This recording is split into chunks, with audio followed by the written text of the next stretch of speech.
Lyons Rock Productions. This is Jay This Moore. is Greg Proops. This is Jordan Harbinger. This is Dexter from The Offspring. This is Nathan This is East. Sebastian Younger. This is Rick Marotta. This is Stuart Copeland. This is Mick Gillette. This is Andy Summers. Hey, this is Skunk Baxter. This is Gabby Reese. This is Rob Bell. Hey, this is John Leon Guerrero. Hey, and this is Pete A. Turner. This is Michael Deibert, and you're watching The Break It Down Show. And now, The Break It Down Show with John Leon Guerrero and Pete A. Turner. This is interesting. Michael Deibert is one of the most qualified people in talking about Central, South America, Caribbean, Haiti especially. And I wanted to start because a mutual friend of ours, Kelly Lowry, is he's one of the people that goes to Haiti and tries to do good things there. And it's just so hard. We've been there. Gosh, we've been there forever. One of the things, Michael, that I think is illustrative of the problem of Haiti is, well, obviously the imbalance of, and I'm saying prosperity with quoted fingers because it all depends on how you look at this, the island of Hispaniola and how it's diverse. Like there's a line, you can see it where the deforestation is complete, and the other side, not that the Dominican Republic is booming with all kinds of revenue, but there's some health there. Haiti, Hispaniola is 1,400 miles from Houston. Houston is 2,300 miles from Seattle. Dramatically different places. One of them desperate for help and stability, and no one seems to be able to crack the code. Yeah, I mean, I think one in 1997, and I've been going there pretty consistently ever since. I lived there for several years in the early 2000s. And I think one of the things to understanding the situation in Haiti is that the problems are systemic and structural. In other words, they're bigger than any one political figure or even one political party. So you have a system been created whereby strata of economic and political who profit off of corrupt and impunity and are guaranteed trying to keep that going. Another thing that I think is often not talked about is there were some placed by the U.S., especially in the 80s and in the 90s. 80s, there was a program co-funded by the U.S. and Canada that eradicated the Creole pig because they thought it had African swine fever. So that basically was one of the backbones of the peasant economy. And for many of them, they were never replaced. Then in the mid-90s, you had a situation, in 1991, Jean-Bertrand Aristide, who was the leader at the, and in order to try to pressure, the military regime to bring him back, what they instituted this economic embargo on Haiti, which basically destroyed the middle class that was at the time just hanging on by their fingernails. And then when he came back, they, Bill Clinton, who also, instituted this embargo, helped usher through this whole, what they call the structural adjustment plan. So basically what that was lowering the tariff on imported rice from something like 35% to 3%. So you had all of this imported rice flooding to Haiti that the local farmers couldn't compete with. And so the local farmers couldn't compete with the low price. And what they ended up doing was flooding to the big cities in search of work that wasn't there because the middle class had been destroyed a couple years earlier. And basically what ended up happening was you had a bunch of very impoverished people from whose kids then provided an inexhaustible supply of recruits for these illegal armed groups. If you have a bunch of young guys with no time, a lot of time on their hands and no gainful employment, I mean, that's a recipe for trouble, whether you're in Pennsylvania or Haiti or California or wherever. This is a huge point. When I would go abroad to places like Iraq and Afghanistan, same thing, same problem. One of the things I would look for when I talked to the locals, which was all the time, that was part of my job, was to constantly interact, is to figure out like if these guys could dream, if they thought they had a future, if they thought they were gainfully employable. And the answer was always no. There is no dream. There is no hope. There's just I'm not allowed to, and then a list of everything. And so you have these people that are eminently exploitable. That's just the bottom line. If someone chooses to, And what was always really striking to me is, I mean, with the kind of first generation of these illegal armed groups, I mean, they're called generally now the base is in Creole. But when I was young, when I was a journalist in the early 2000s, called the Chimère, which means kind of like a nightmare. And they were basically, that template was created by the Famille Lavalas party and Jean-Bertrand Aristide. Now it has since metastasized, so every political entity in Haiti has their gunmen. But these guys, this first generation, you know, you would take, I became friends with a lot of them, and sometimes I would take them to what you would say, you know, kind of normal functions, like if some people were having a dinner or something like that. I was a journalist, so I wasn't making very much money, and I lived in a kind of middle class neighborhood. But because these guys were so poor, even a middle class neighborhood was extremely, you know, affluent. And you would take them to these situations, and they would be the most polite, meek guys. They would not drink to excess, you know. So the once you took them out of the craziness that they had been living in, you could see that there was a different person in there waiting to come out who had not had the opportunity. And now there's some organizations in Haiti, La Paix, which means peaceful community, basically. And that's one organization that does the really hard work with some of these very marginalized people in these poor neighborhoods. But the problem is, I guess, is that politics and the endless political wars that have now been going on for more than 20 years have destroyed the economy. So what can you offer these young people, you know, besides the little money they're getting from politicians to, you know, crase brise, burn shit down, basically. And there's not a whole lot of options in Haiti right now, like, you know, some other places in the world.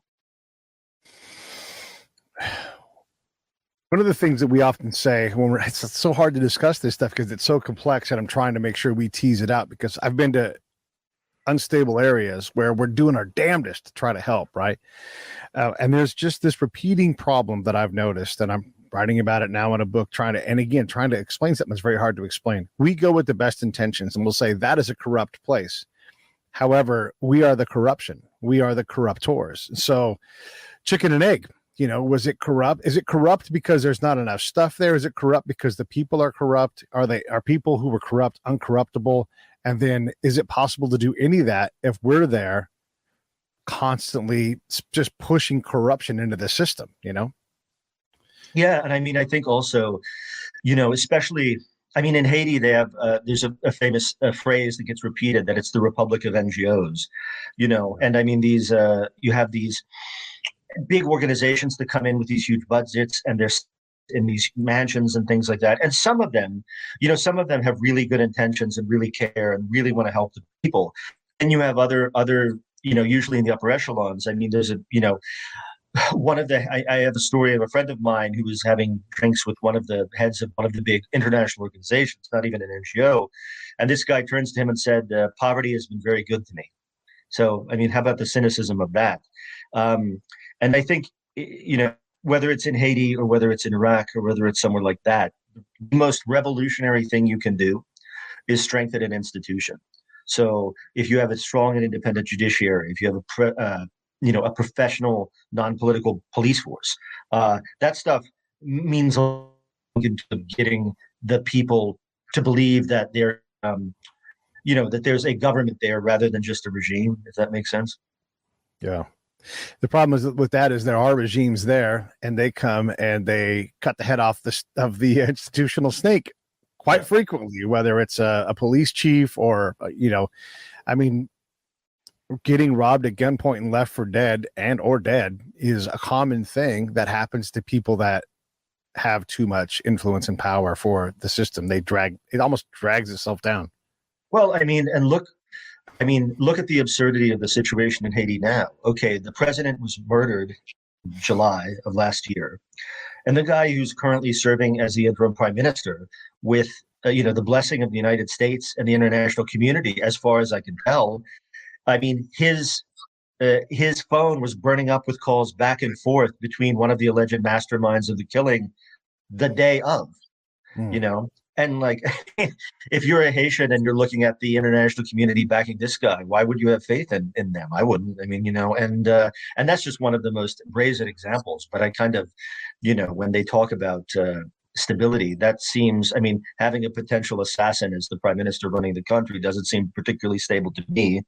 But, you know, what do I know? Yeah, and when you're starving to death and your energy poor and there's no way out. I mean, you look at. I always like to look at the United States when I work in conflict zones. Like, are we really any different? And I am not promoting a any kind of a theory or anything, but when you look at Anthony Fauci and who he's married to, you have to go, well, there's a conflict of interest here. Like, there's. I'm not saying they're doing anything wrong, but if you don't want conspiracy theories to abound, you have to act like like you want to prevent that from happening. And when you don't, when you have conflict of interest, you have people sitting on each other's boards and all these other things, people start to lose faith, even in the American system. And our system is extremely stable in terms of internationally, if you look at it. So when you look at a place like Haiti, where you already don't trust one another, and it's already unsafe on a day-to-day basis for almost anybody, it's really hard to create that stability and really, honestly, instability is the norm in a place like Haiti, right? Well, one thing I would say that is the great chasm in Haiti is essentially, I find that the interlocutors of the international community, kind of the political and economic elite, are often the least patriotic and the most dangerous in the country. The average Haitian person who gets up every morning, probably with no electricity, probably having to go get water, sits on a tap to go to a job that's paying them maybe $2 a day, those are extremely patriotic. And I feel like they really have a sense of the nation of Haiti. And that's, something that unfortunately, because of this gap we were talking about, doesn't usually translate to the political system. I mean, that, I think a lot of it is, something that's very impressive always to me, at least, is the knowledge of the intricacies of Haitian history that the average Haitian has, that I think even a lot of Americans don't have about the States. I mean, most Haitians can tell you chapter and verse about the revolutionary battles that Toussaint and Dessalines fought against the French and what the significance was and things like that. And I mean, that's something that I always find is really something to be proud of. I mean, when the rest of the hemisphere basically was still kind of languishing as colonies, the Haitians were like, I don't like the system very much. Okay, to fight, we'll fight you for 13 years and win and kick the French out, And I think however much problems there are in Haiti now, that's something that can never be taken away from the country, In a lot of ways, they are the children of heroes, as the author Lionel Trujillo called them. Is there a lever? Like, let's make you the president of the United States today, and you're like, one of my things I know a lot about is Haiti. We're going to fix this thing. Is there a lever that you would pull, or is this a system of levers that you have to pull? And understanding that as a president, you can't actually do any of this. You have to entrust somebody else, NGOs, State Department, whoever it is, to go do this thing. Is this even fixable? I mean, one of the examples I always use of something that I thought was really effective is, okay, at the end of the Civil War in Guatemala had a 30-year civil war. It ended in the mid-1990s. And one of the agreements that came out of the peace agreements between the government and the rebels was that they were going to set up what they called the Commission Against Impunity in Guatemala. And it was basically this UN-supported body that investigated organized crime and illegal armed groups and their relations to state, non-political, and economic actors. And in the years of its existence, it had an incredible record of success, up to and including jailing a sitting president. That, I think, that example is salutary for Haiti. And some people might say, well, Haiti is not in a civil war. Well, I could take you around some neighborhoods in Port-au-Prince, and I'm sure it would feel like a civil war. I mean, I can tell you from personal experience. I mean, there's a lot of heavily armed characters going around with daggers drawn at one another. And an entity like that, I think, it really could help in terms of giving people a little bit of faith back that there is a system on their side, that just when some honest person stands up, it's not just one person waiting to get their head chopped off, metaphorically and sometimes literally, that there's actually some interest. Because for the international community, it seems like historically they have this obsession in Haiti with elections, and elections are not really, the country has gotten worse since the mid-90s with all of the elections. And it's not, I don't think, really responsive to the needs of the people, in the sense of you have elections and it's just elections at gunpoint where guys show up and say, here's money to vote for me, or if you don't vote for me, I'll kill you, and stuff like that. And so the system continues just with this window of of holding a vote every couple of years. And so I think you need some, like the one I just described, such as was in Guatemala, to confront that structural problem and give people a little bit of confidence back in the system. If they'll take it, if they'll take that system and say, yeah, this represents us. One of the problems that I saw especially in Iraq, is you could wrap your hands around a pretty prime problem, one of the elemental things. And the moment you tried to increase the availability of whatever it is that was not in excess, the tribal part, you couldn't wrestle with. So you go to the Deibert clan would be like, hey, where's, the Turners have all this stuff. When are we getting ours? And it could literally be right there in their thing, but they won't accept it. And then the specter of the problem was always so much more of a problem, where you could be perfectly safe outside, but if you didn't believe it, you wouldn't go outside. And we see this with like COVID, where people are terrified to leave the house, haven't left the house in 2 years, that kind of thing, right? And so there's the specter that we're fighting. You haven't left the house in 2 years? No, I know people that are like this, that are still afraid because, and rightfully so, like, I'm not denigrating that, but I'm saying that there's a specter that you're always fighting, this illusion of this problem, as opposed to the actual problem itself, which is its own problem. Where I've never been to Iraq. I've read quite a bit about it. But where were you based there? Lots of places, northern Iraq, some central, lots of Baghdad, some southern Iraq, lots and lots of different places. So I got a really good sampling of what this instability looked like. Yeah. Did you ever read? I don't know if you ever heard of a journalist called Anthony Shadid, who died in Syria about 10 years ago, but he wrote a book about Iraq called Night Draws Near, which is one of the best pieces of war reporting I've ever read. I mean, really, he was a Lebanese American who grew up in Oklahoma. So he was at once like completely American guy from Oklahoma, right, but also spoke Arabic. So he had an incredible entry to the life there. And then he wrote a really good book about Lebanon called House of Stone. And then he died in Syria. He had an asthma attack, actually, leaving Syria. And this was 2012. But that book, I felt like, not having been there myself, was a real education in terms of all the stuff you're talking about. One of the things you can't do in these areas, and I know this you'll resonate with this, is you can't be an embedded reporter and even begin to scratch the surface at what's going on, because I would watch the embeds and I'm like, you have no idea what you're talking about. They'd write this story and other than the immediate interaction, they would often just be so far off base. They wouldn't have and then they wouldn't seek out the people around that had the knowledge, like the interpreters who hear everything. And this is one of the big, when I speak in front of journalism students and stuff like that, there's a couple things based on what you're saying that I think are really important for journalists who are working in, say, Iraq or Haiti or places like that. Number one, language. Like, you've got to learn the language if you want to actually talk to people. Translators are going to cut it. It creates a distance between you and someone else. If I was sitting here and someone was translating what I'm saying to you, it's not as direct a communication. And of course, if a bunch of armed dudes running down going on, you want to ask. And number two, it's a lot of these neighborhoods in Port-au-Prince, where I have a lot of time, they have these reputations probably similar to Sadr City, of being very dangerous and violent, etc. But of course, the people who are creating the danger and the violence, that's at most 10% of the population. Right. Most of the people there are just trying to live their lives and take care of their kids, and they, just want peace. So it's really, really important, I think, to, I guess, for lack of a better way of saying it, make yourself vulnerable by going to those places, because those are the places where you need to hear what people have to say. You're not going to get that at the hotel bar. You're not going to get around in a Humvee with the UN troops in Haiti or something like that. You really have to go and be among the people. Yeah.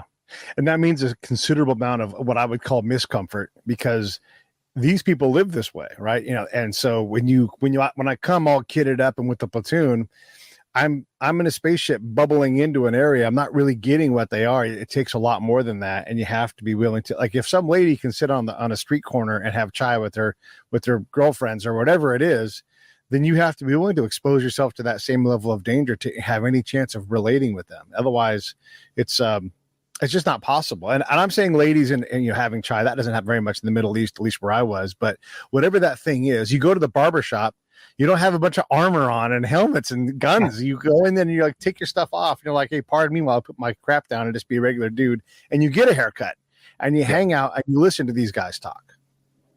Yeah, and I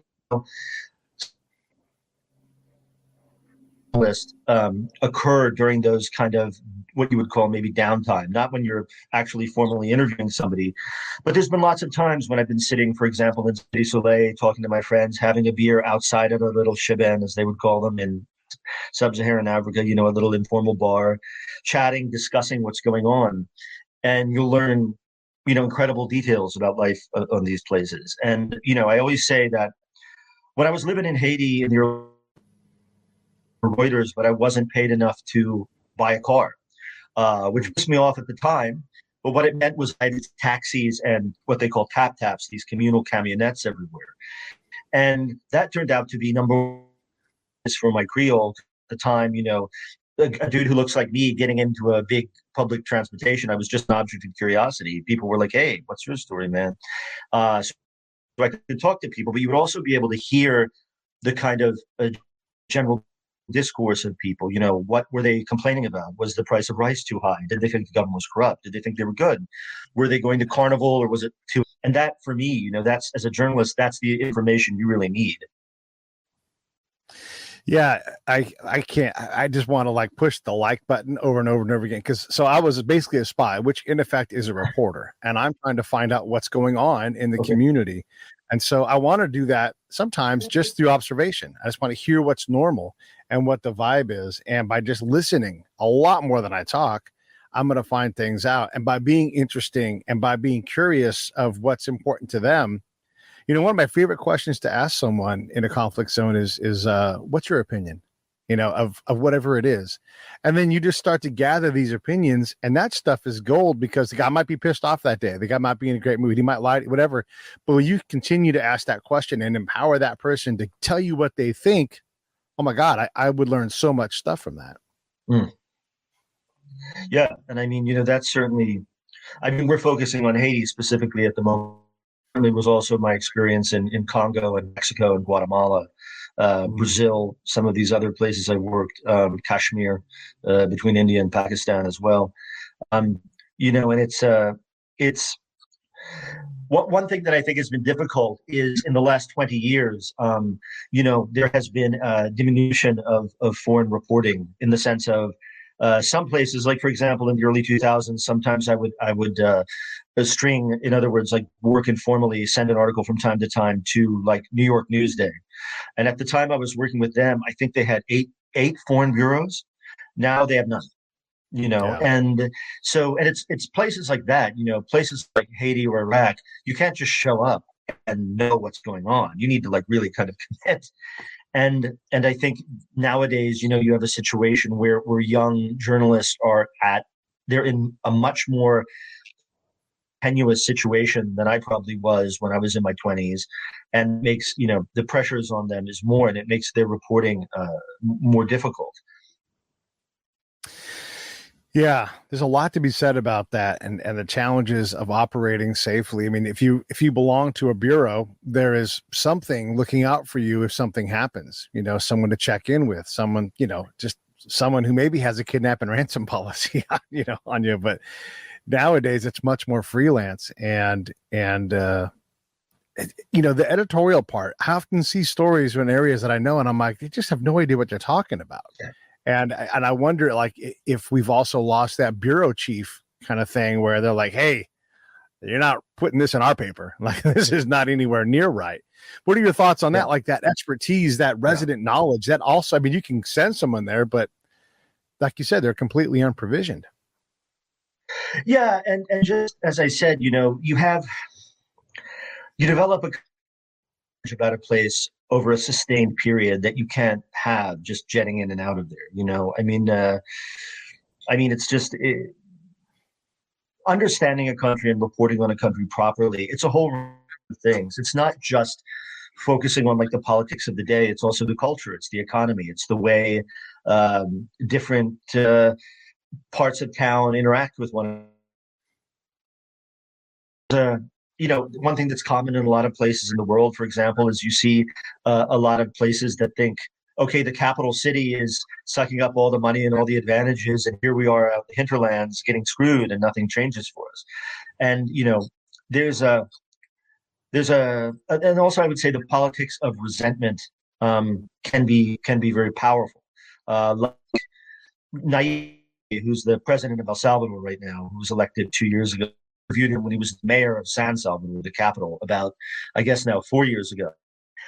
One of the things that swept him into power was that the people in El Salvador were sick of the two traditional parties, the FMLN, which is the and Arena, which is the party of the FMLN is the party of the left, Arena is the party of the right. And so this guy who was running with basically a tiny party became president. Now he's been pretty mixed, I would say would be generous, record since he got into office. But that's much the way that, say, Hugo Chavez first was elected in Venezuela. People thought the system wasn't working for them, and they were like, okay, let's take a gamble on whoever. And what I find about these kind of charismatic political figures is that's always a bad bet. Like whenever you gamble on a guy who's like, I'm going to just burn it all down and take revenge for you, they get all that power and they never get it back. And, that's what I always warn people. And that's not an ideological thing because you see people on the right doing it too, like Orban in Hungary and people like that. I would say like my just instinct is whatever the mob is like calling for, whether it's left wing or right wing, that's an immediate signal to me to be suspicious because I just, I'm a big institutionalist guy. Like I said, I believe in strengthening institutions. I believe in having a system that's responsive to the people. So when people come up and they're like, oh, don't worry about all that stuff, I'm just going to do it all myself, I mean, the alarm bells start going off. Right.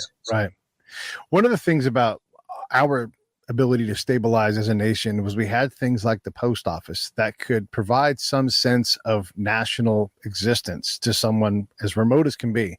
Yeah. And, that slowly sort of wove us together. And these things are often lacking in other places. It's just these simple things. I always tell people the three things that make me feel most like a citizen in the States: the post office, voting, and going to the library. Like there are three things that like I feel, and I'm not let me put it this way. I'm always like, I'm patriotic. I'm not national. For me, there's a difference between those two things, and like patriotism, you owe something to the country to try and make it better. Whereas nationalism for me is more like I was born on third base already, so I have all these advantages. Yeah. But yeah, I mean, when I was living in Miami years ago, I mean, I was literally I've been very working class, lower middle class most of my life, and I was at one point too poor to afford the deposit to get internet in my apartment, and I would go to the library in Little Haiti and work there for the afternoon, basically, on their Wi-Fi. And those three things for me are like, I think we've crumbled a lot of our collegiality as a country, but I think those three things thankfully still exist, at least. So we got that. I have to get on my soapbox for a second and say, I think jury duty should be one of those things too. We have the wrong attitude. Right.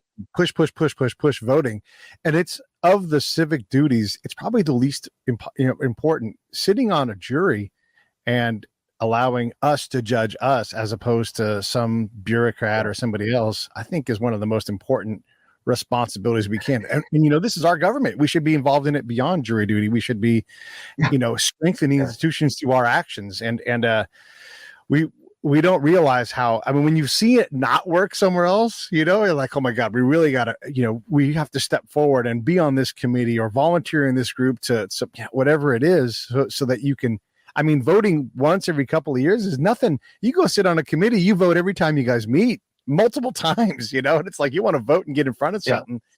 Don't be handed the things you finally get to vote on. And things that go on the ballot.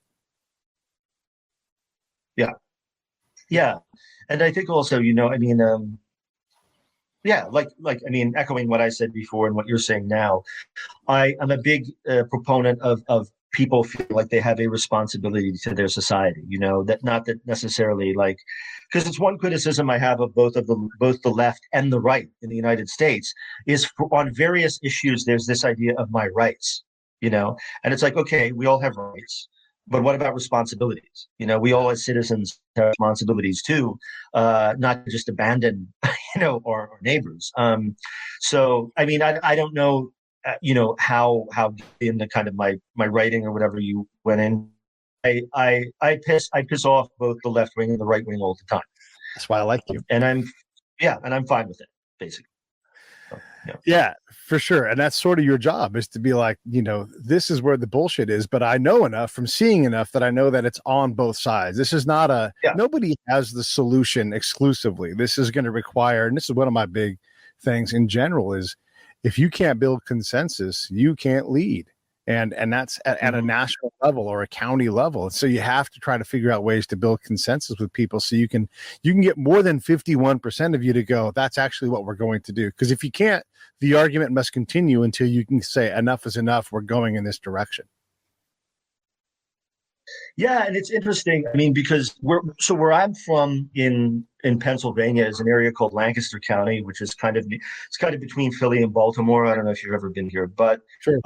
I think many think on a county level, it's positive, but at the same time, the city of Lancaster City per capita accepts more refugees than anywhere else in the United States, and it's a really, it's a great multicultural area. People get along. And there's no beyond not resentment. There's like a big idea of, okay, this diversity is making us stronger. This is great. We're all citizens of Pennsylvania. We're all Americans. And I think that's, somebody who's lived in New York and New Orleans and Miami and all of these places, I really feel that, for me at least, that diversity is strength. It's not something to be afraid of.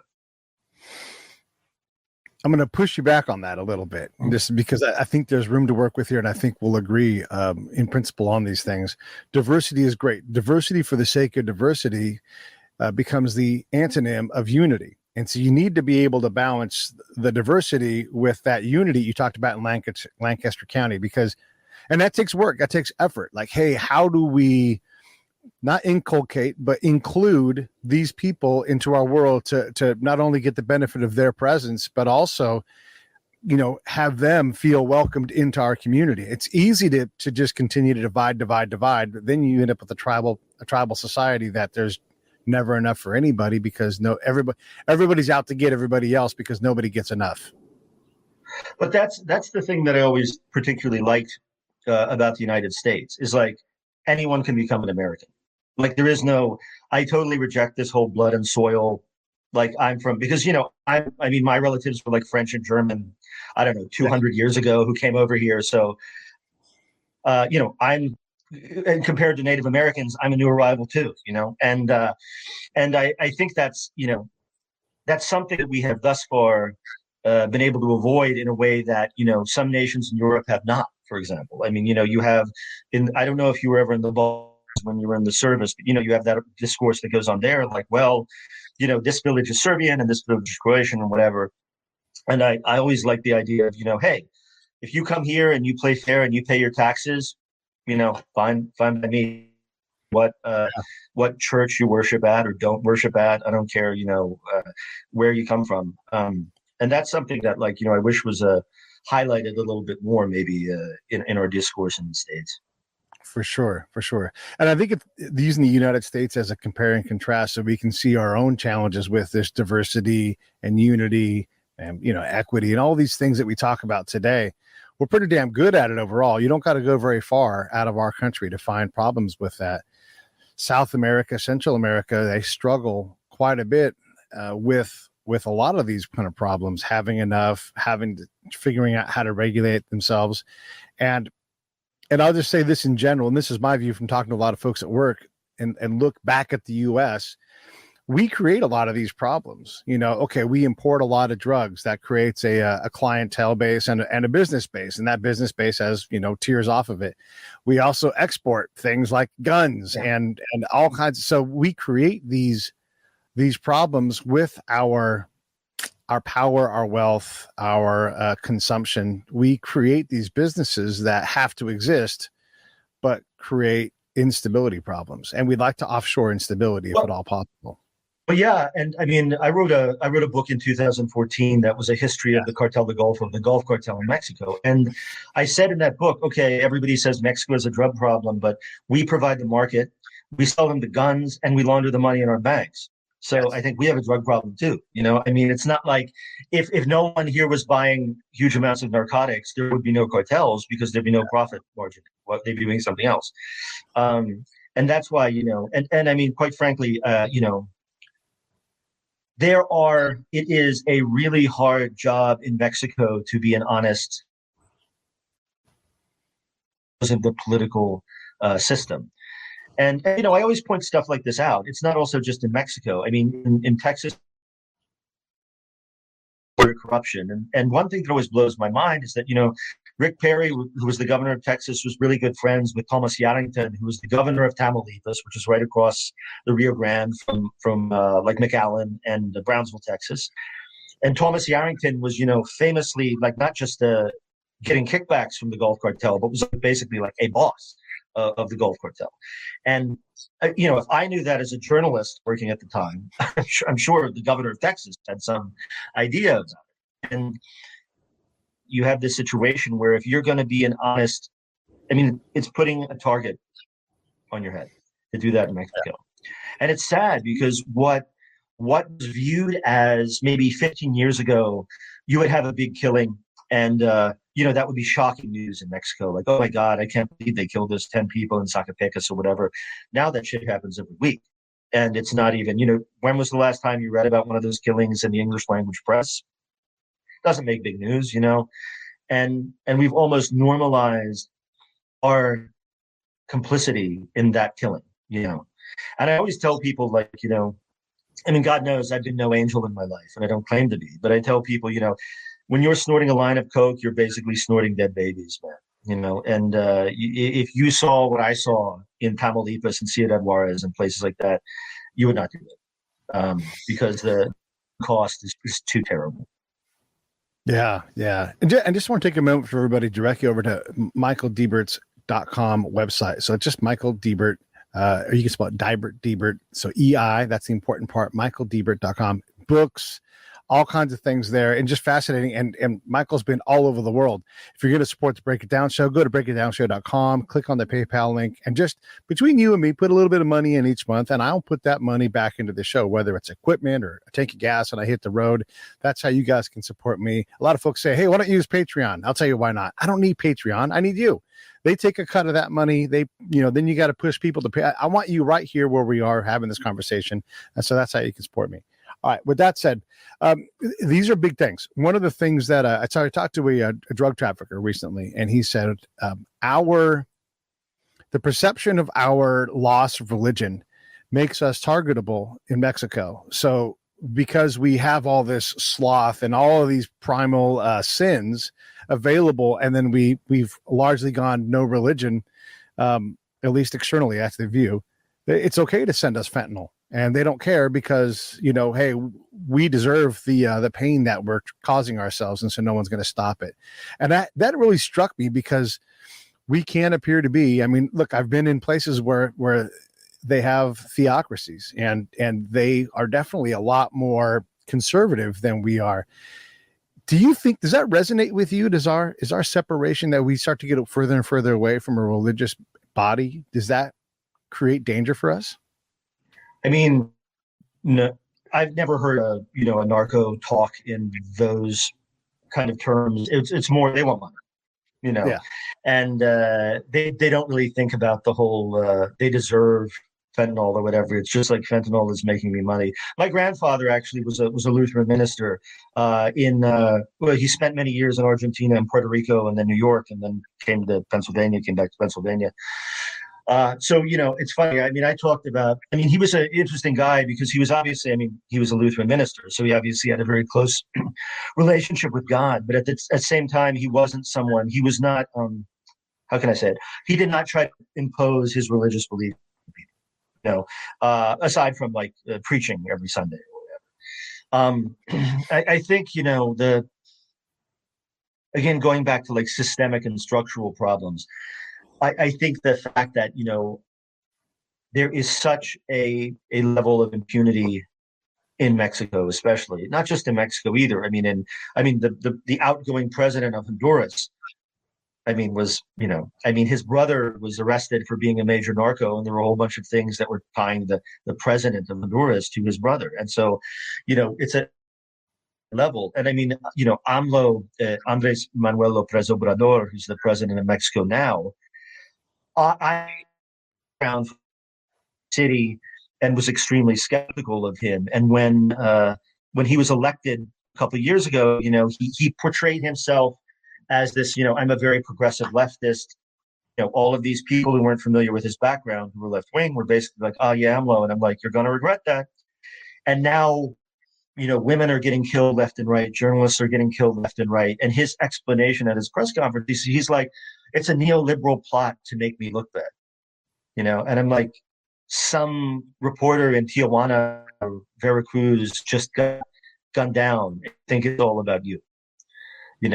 So that's the level of delusion, impunity, entitlement that good actors in Mexico are working against, and it's really tough. And across administrations in the United States, Democrat or Republican, I'm talking at the presidential level, is that they mince words about these guys who we all know are bad. And when you look at a country like Honduras, and the last two governments in Honduras have, by any means, any measures, been terrible, on drug trafficking, on human rights, on whatever. But, people basically give them a pat on the head and a pass. And that to me is bothersome. But then again, I guess you don't get to be president of a bullshit artist anyway. So that's true. One of the things I wonder, so I'm pretty hard on our presidential capability for foreign policy. They seem to think this stuff is easy, and it's just simple. It's not. Just you look at, we're obviously obsessed with the Middle East. We are always trying to fix what's there, and you just look south of our border, and there's probably an equal amount of instability. It may not make the news because that news doesn't sell, but it sure as hell sells in Syria when there's a civil war problem. But we can find civil wars not very far from here, and we don't seem to give a damn about it. So in terms of foreign policy, where do you, what's your sense of it? Where should we be paying? Look, we're U.S., we're going to be worldwide, but where should we really focus our efforts? Should we, look at it, sending a whole shitload of people and stuff to the Ukraine, and we just left Afghanistan like, oh, okay, we'll just put that stuff on a railhead and send it north. But where should we be focusing, do you think? Yeah, and I'm going to say something now that might be controversial, but it's not the first time. For me personally, I don't know, if I can ever forgive Trump and Biden for abandoning Afghanistan in the way they did, for a couple reasons. Number one, as someone who was in New York on 9/11 and saw the second plane hit the World Trade Center, I don't think the Taliban have changed at all from the people who hosted Al Qaeda back then and killed a bunch of the people who lived in my city. The humanitarian cost, of course, Afghanistan wasn't perfect, but the minimal presence that we had allowed many, many thousands of people to live somewhat of a normal life. Women could participate in society, and that has been completely lost. They destroyed the country. So that's something that I always hammer away at. And both partisans of both of the guys hate me for it, basically. And another thing that I find across administrations that's completely befuddling to me, Iran is completely run by a demented theocracy that sponsors militias that ethnically cleanse Syria, that do all of the, that kill a whole bunch of people in Yemen and all that stuff. But so is Saudi Arabia. Hello, country named after a family. Right. And Saudi Arabia is also, I would say, a very bad actor in the Middle East, as is Iran. And the idea that we have this very quiet, diplomacy with Saudi Arabia, who dismembered a U.S. resident journalist, who took him into a consulate and cut him apart, is just, it's a really vivid example of the kind of hypocrisy and double standard that various administrations have in the States. And I don't know, maybe it's because of oil or whatever. I mean, I'm not an expert in the Middle East. I'm talking about it now, but I certainly know I can't speak about it with the authority that I can some other countries. And tracking back a little bit to your original question, I kind of digressed a little bit there in terms of why don't we pay attention to these conflicts in Latin America, for example. And, that's something I often ask myself. I mean, Latin America was obviously a big story in the 1980s when it was viewed as a struggle between communism and in El Salvador, Nicaragua, and places like that. And, you have situations now where, for example, in Colombia, the FARC surrendered. Basically became a political party, the left-wing guerrillas in Colombia.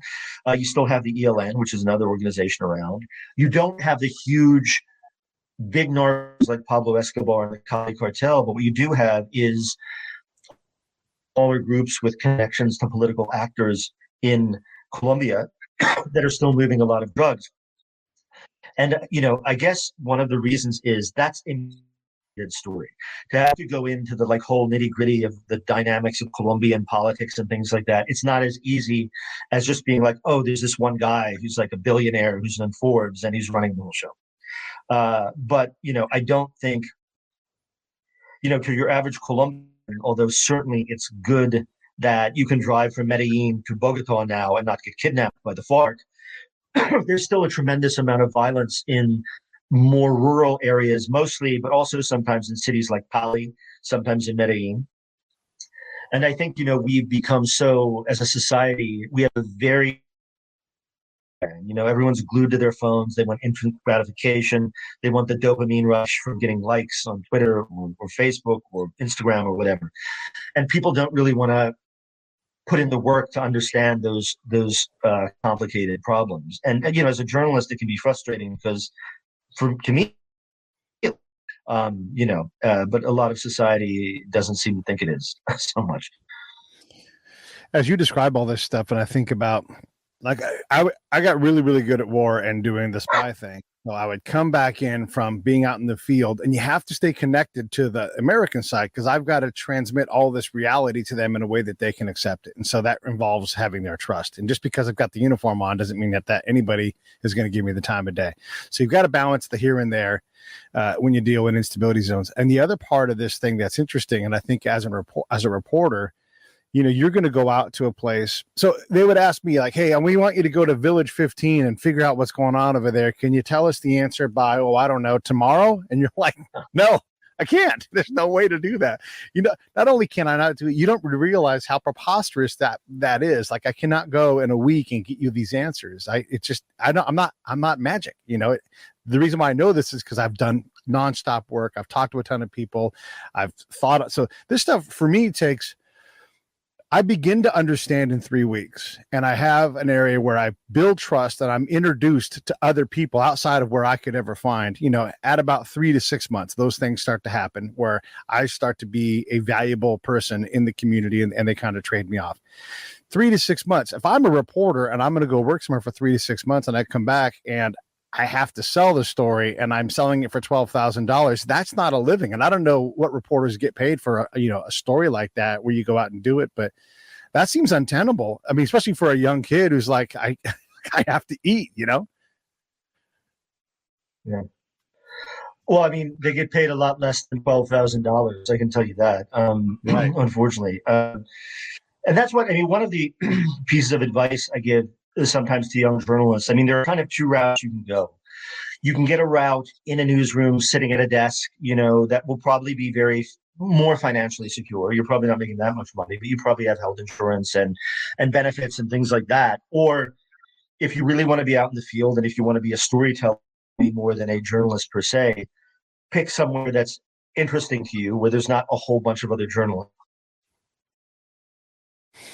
For example, if you want to be a journalist and you want to move to, say, Guatemala or something like that, well, you can have a lot lower overhead living in Guatemala than you would in Manhattan or Los Angeles. I mean, obviously. So I don't think a bad bet. The trick is getting a lot of reliable places to take multiple stories, because it comes, and I speak from experience here, it's very much like a, living by your wits, month to month, am I going to make enough money kind of situation, which, the older you get, the more stressful it gets, obviously. I mean, it's not so much when you're young, you can kind of live in semi squalor and it doesn't bother you that much. But when you get into your 40s, it's much, you want a little bit more stability.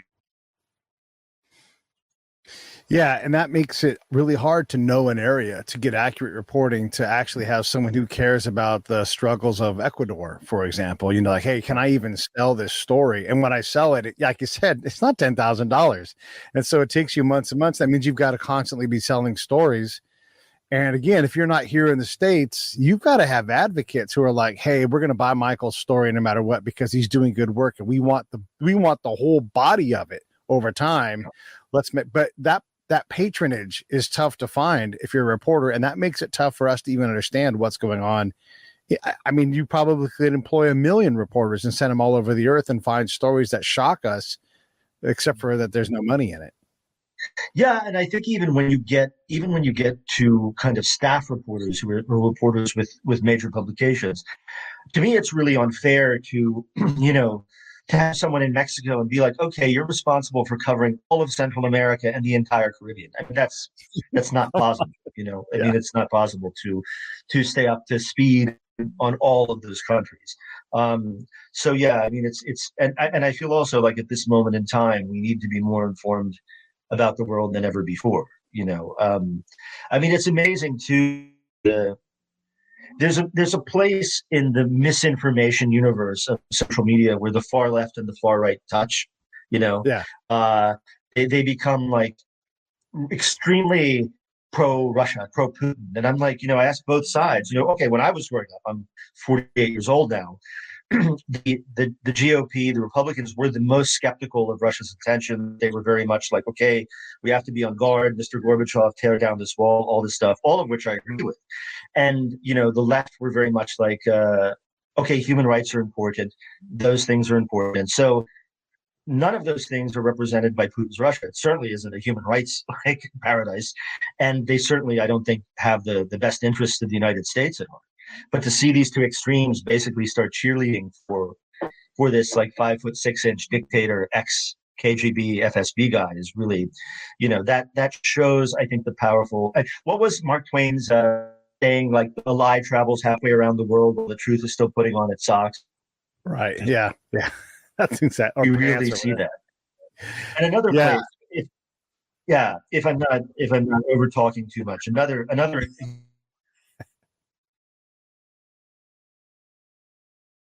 1959. Okay, it's been ruled by three white guys since 1959: Fidel Castro, Raul Castro, and Miguel Diaz-Canel. I've been to Cuba a bunch of times. I met Fidel Castro. I met a lot of opposition people. It's hard to find a more reactionary, racist government than the one that exists in Cuba. And most of the people that they're throwing in jail and that they're beating up are poor Black and brown people, some of whom are my friends. Some of the dissidents I know are friends of mine. And you still have people buying into this narrative that, Cuba, it's this revolutionary paradise, it's all this stuff. And I'm like, guys, it's a bunch of old white guys guarding their hotels. That's what it is now. It's like a couple families guarding their hotels. Of the way that social media works, that you can disseminate all of these falsehoods. A lot of people still believe that bullshit, which is unfortunate. When you said the whole thing about being a reporter who covers, Central America and the Caribbean, I got to thinking, Central American Caribbean, they probably have, let's say, 100 million people combined between the two spaces across a couple of dozen countries, some of them protectorates, some of them countries outright. And for sure, bigger than the size of Texas. So you're talking about something that's like the population of New York, California, Texas, and then a whole bunch of other states. And a massive space. I mean, there's no way one person could ever do that effectively, if they could even name all the damn countries involved and all the players involved. It's too big to legitimately cover that. And I've always felt like, for a minimum, you would have one correspondent for Central America and then a separate correspondent for the Caribbean. That would be, I feel like, the maximum any human can do. because I mean, even just the Caribbean. I mean, people think it's a small space, but it's like, okay, you're keeping track of the political dynamics of Cuba, Jamaica, Dominican Republic, Puerto Rico, and Tobago, all of these places, which are very different. I mean, and have a whole bunch of different issues going on, different languages.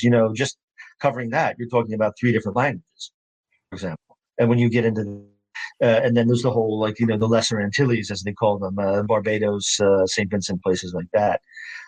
So yeah, I mean, it's a very, it's not an easy job, sure. Is it doable?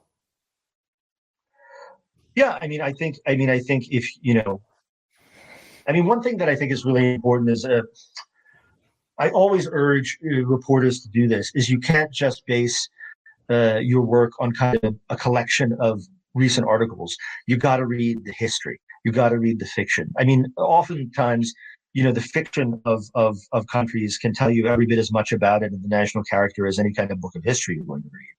And in my books, I always make a point of incorporating the way that the countries are written about by their own writers, their own fiction writers, their own poets, things like that.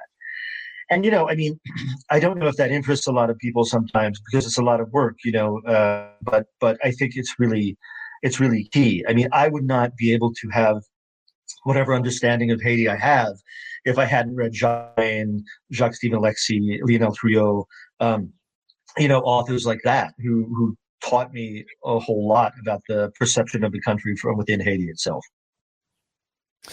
Yeah, I'm reading some of Buddy Levy's work. I don't know if you know Buddy's work, but he writes a lot about the conquistadors. And we have this perception that, Columbus came, killed a bunch of people, and then the next thing happened. But there's like all kinds of people involved in this. And it was crazy and it was hairy, and to survive was impossible. And you start to read that and you realize just how complex history was 600 years ago. And how dangerous the world was. And now we're trying to project simple A-B answers to something that has never been simple. It's never been easy to survive. We have a different form of that struggle, but it opens your eyes when you start to read the history of, in this case, the Amazon and a bunch of dudes who floated down, the river system and went, wow, we can't even go there. We can't go there. We're starving. I mean, there were so many problems. They couldn't even do an accurate survey because it just wasn't possible to even do an accurate survey of that time. You just have glimpses of what history was. You're reminding me of one of my favorite movies is this movie, The Mission.